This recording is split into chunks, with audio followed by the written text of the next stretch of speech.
you're not trained. There's no class that you take. There's no certification that you get or degree that you have, diploma in order to be a minister. I mean, you're just called by the guy above you who was called by the guy above him sometime in the past. And so you actually enter the priesthood without any formal training, because I know in the Mormon Church you only go to, they actually call it seminary before you become a missionary.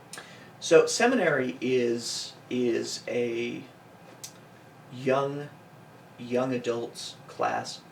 It's a little different in Utah than it can be in other places, I think, just because it's part of the public school system, which is an issue in and of itself to discuss. Right.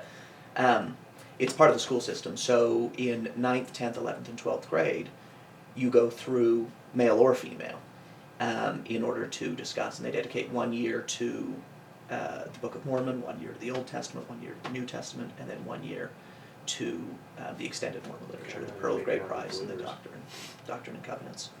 And I did go through that, but that started when I was, 14 years old in 9th grade, 15 years old, and at this point I was 13 and had the priesthood for a couple of years. So there's some understanding of doctrine from a Mormon perspective because you go through that, but you wouldn't have to have gone through that to be called as a bishop or counselor in the bishopric of your ward. It's just that someone had a good feeling that you'd be a great fit for this, and you're put into the position. So my bishop, in his wisdom, pulled up the Sermon on the Mount in Matthew, pulled up chapter 5, and was talking about lust. So he brought up what I think was verse 28, and he asked me to read it as we were discussing it. So he handed the Bible to me, and I read the King James Version 28, which said that forgive me for not quoting it. You've heard that you shouldn't commit adultery, but if you've had lustful thoughts about a woman, then you've committed adultery in your heart already. Right. And it was the idea that this was a really big deal that you were doing, because if you're doing what you're telling me you're doing, son, then you're having these thoughts, and that's the real problem behind all this, and you need to stop yourself from doing what you're doing. And I continue to read on that along with him into verses 29 and 30, which are the if your eye should offend you, it's better to pluck it from you, because it's better to lose the part than to do it. And if your hand should offend you, it's better to cut it off. Right. Because it's better, I believe it uses the word member, it's better for that member to perish than it is for the entire soul to be damned. Right. So effectively, these verses specifically are Jesus saying that it's better to mutilate yourself in some fashion than to continue sinning.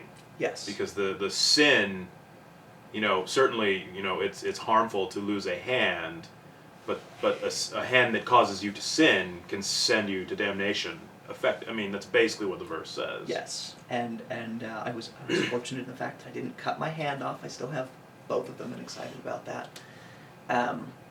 But the bishop told me this was something I need to work on, and that that I needed to make an effort. I said I would, and I cried, and I went home and probably withheld strongly for a solid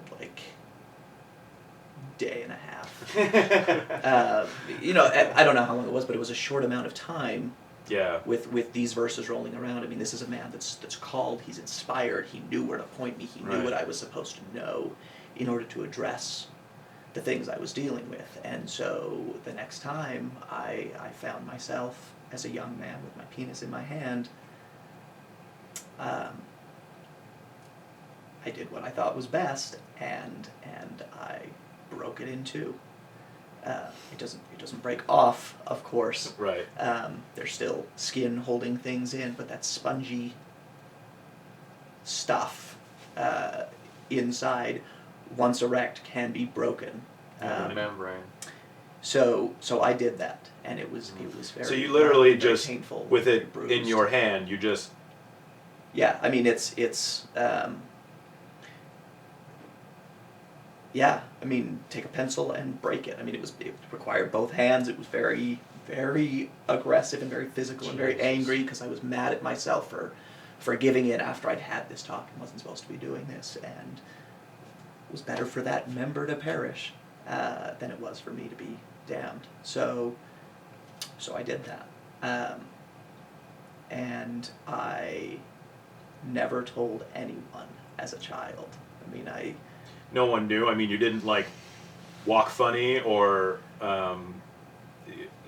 because I imagine that even after the blood flow changed and the erection went down, which I imagine I would think it would happen pretty fast. But in this situation, the point is, it's not like that just went away. The damage was done. You had ruptured a membrane. I imagine that there was bruising and whatever, but you didn't walk funny. Like nobody could see. Like, hey, are you all right? Did something happen? I mean, there was pain when it happened that I remember.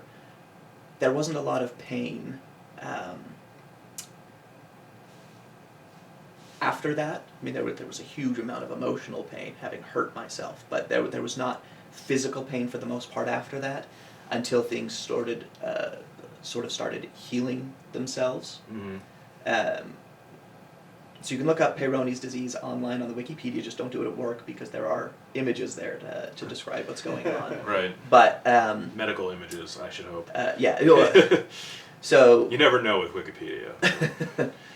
They typically people would go in for surgery to have things taken care Right. of if this is the case. And since I never told anyone because I was so ashamed of having gotten myself into this predicament in the first place, which I guess is sort of an important note on that. I was never ashamed that I hurt myself. In many ways, for me, it was like a badge of pride. I mean, I was willing to do what was necessary in order to stop myself from doing what I wasn't supposed to be doing. You broke your penis for Jesus. I mean, that's how many people can say they've done that? I mean, really. That's stepping up to the plate. So I know at least one other person. I was going to say, didn't you just run into another person who has a similar story? I won't say names, but I have at least one other friend who I've run into in telling this story who, I mean, I told him and his eyes went wide, which isn't entirely uncommon when I tell the story, but right. His eyes went wide and I finished it and he sort of said, I did that too. Like, yeah. I hurt myself too. So I'm not completely alone in this, but he too was raised LDS. So, and that could be a lead into a fascinating study in the sense of, you mentioned how you feel like, in a way at least, this is something that's attractive about the LDS Church, is that it's got a more like benign sense of hell, and there's more gradations of where one can fall in this idea of the celestial kingdom, and yet, and you're not alone in this, as you've recently discovered, more than one person has physically injured themselves due to the teachings and the shame, apparently, that they felt heaped upon them. Of course. I mean, and I'm not sure that I would use the term benign per se. I think what's appealing to people about the Mormon faith is the fact that it's